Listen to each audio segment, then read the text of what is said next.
Well, I just want to reiterate a little bit what Stephanie was talking about. I attended that Fair Board meeting last week, and first I want to say I know that you guys are under the gun with all the floods and everything, and I really commend all three of you for doing an outstanding job on that. And I want to thank all the citizens in Columbia County that's been, you know, busting their arms and working hard and donating money and to help people, and I like to see that. But we should be proud of the county. Really I am. I'm very proud of the people of the county. I want to give you a little information on, I'm going to jump around a little bit. If you look under Fairs and Exhibits, under the ORS, Chapter 565, 565.230, Section 4, you can go into agreement, which you probably know, with the Fair Board or the fairgrounds, and do an agreement with each other on costs, on how to run it and everything. You do have that power. It's under the ORSs. I just want to bring that up again. So you can deal with it. You can agree on rules, policies, procedures to be used in the conduct of fair activities, personnel, contracts, the whole bit. So you do have a tool at your disposal under the ORSs to try to straighten this fair thing out. Now, I'm not picking on you, Tony, but I've been to several meetings over this fair issue over the years. And time and time again, you said, well, we're not going to bail the fair out anymore. They got to start standing up on their own and paying their own way. Well, last year, the county gave the fair $46,455. That's a good chunk of change. That comes out of my pocket, your pocket, everybody in this room's pocket. When I attended that Fair Board meeting last week, and Rita was there, she knows I was there, it's taped, it's public record. I asked the fair to waive the fees on the Toy and Joy and the Kiwanis. For God's sakes, the fair people are receiving tax funds, and I'm going to say the same thing to you that I said to them. The very same people that's paying their taxes, scraping up to pay their taxes, and you know good and well with the economy and everything, it's a hardship on a lot of people. These very same people are people that's been affected by the flood that has lost everything. You know it, Tony. Look at the people down at Class Canine as well, even here in town. They're paying into that fair through their tax dollars. The comment that I got when I said this, I says, my God, reach out a helping hand to your community. The fair is in trouble. This is a good way to say, hey, we're going to help with this. We're not going to charge for this charitable event, you know, to fill the baskets and everything. You reach out, it'd come back tenfold to the Fair Board. People would say, hey, they want to be part of the community. We're going to help them. I mean, it's a two-way street. What I was told by Evelyn Hudson when I mentioned this, her answer was, well, it's only $1 out of these people's taxes, like it's no big deal. And I'm appalled at that. I don't care, quote, whether it's $1, $1,000, or $10,000, these people are paying to support this fair. And to have people that's sitting on that board making those kind of remarks, especially any time of the year, but especially when so many people in this county has lost every darn thing that they own, I think it's a slap in the face. I think it's rude. I think it's nasty, and it's so rotten that I, for once, am without words to describe it, because I've promised to be nice this whole month, so so I'm really toning it down. So, you know, I'm just appalled. And with that kind of attitude, I know it's been a struggle, believe me. What can we expect in January? I'll be back as usual. No, but do you understand what I'm saying? The money, you know. I don't think we're disagreeing with you. I think that's the point. We said that last time. But it's sit down with the Fair Board, and this. And I would like to know when that date is, because I would like to sit down and I would like to hear their remarks back. It should be a public meeting. Well, I'd like to know when it was, and I bet the girls in the back would too. But this has got to come to a halt. I mean, now they're calling you a girl.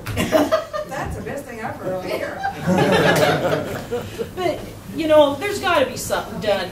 Can I ask you, guys? All of you guys are saying pretty much the same thing. Have you thought in all of this, and all of the research and all the discussion, have you come up with some idea on how they may get some money? The fair? I mean, you know, you're saying right now you're saying now that, you know, you don't want to charge and so on, and whatever ends up happening. But what I'd ask you to do is, while you're saying all this and doing the research, why don't you look at some possibilities and some suggestions on how they may be able to actually get some money to run there? And I don't want to hear it now, but I'm just saying. Well, you're going to hear it now. I've attended Fair Board meetings before, and when there's been people come to that Fair Board with suggestions, that Fair Board has sit there and, oh yeah, we're going to listen. And I'm not going to mention the name of who it is, but when that woman walked out of that door, that Fair Board sit there. And they made fun of her and her suggestions. And again, I'm appalled at that. I don't care if you think I'm a crackpot or anybody else. Somebody comes in with a suggestion, at least have the common decency and the manners to listen to them and not make fun of them. Because there's a lot of this that's going on, and now I got to calm down. On that point, you're absolutely right. We have, I don't know, 52 or so appointed boards and commissions and committees. We expect them to be representatives of the county, and we expect a decorum from them. And if that happens, then we need to know about it, because it's highly inappropriate. Yes, it is. And so then they wonder why there's people, if I may be blunt, why people don't care whether that fair makes it or not. Why your attendance is down. Why they don't have no money. Why they can't rent it out. There should be a red flag here, and it's been going. This red flag's been waving a long time. But back to the Toy and Joy and the Kiwanis, you have it right under the ORSs. Actually, you have the power to step in over this Fair Board. Okay. And Rita, I'm going to say it again. There's people that's lost every darn thing that they own. And we're very much aware of it. No one is more aware than we are. Well, then you may be aware of it, and you was at the Fair Board meeting, but you seen how unaware that Fair Board was and how flippant they were. And if anybody don't believe it, view the tape. How flippant they were when I was asking questions. I was just trying to ask, basically, when the heating, I says, how much does it cost to heat the pavilion? I don't think the Kiwanis and the Toy or Joy or any other charitable organization minds paying the heat bill or the electric bill. They've got a meter there. They can see what the meter is. They can figure out how much that is. I don't think they mind paying that. In fact, I've talked to a lot of Kiwanis.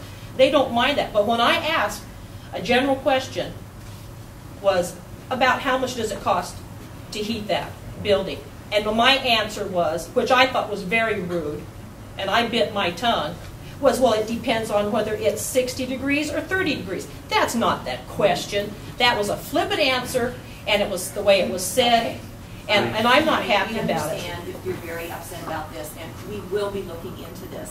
We do have, as we've said, we've scheduled, and we will be scheduling. I mean, we had one, but we had to cancel because of the weather issues. But and we're planning on getting together with these folks, and there's a lot of things that we want to talk about with them, and we want to work through all of this. The issue is they are using some of their buildings they rent out as income for the fair.